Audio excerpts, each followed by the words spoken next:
waterfall chart. Here it is, waterfall chart. Click on it. It displays on the Power BI desktop.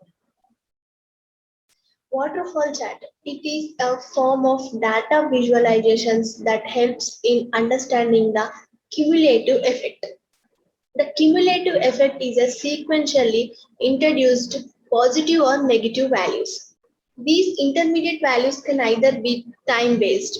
The waterfall chart is also known as the flying bricks chart or a Mario chart. Waterfall chart whole popularized by the strategic consulting its presentations to clients. It used to portray how an initial value is affected by a series. So here it is a financial data and we should take a data into a waterfall chart. Country, sales.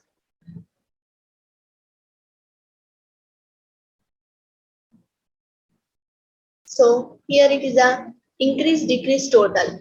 Their increase is another color, decrease is another color, and total is another color. And take a segment into the breakdown. So we can see a breakdowns. What we have the data which breakdowns here.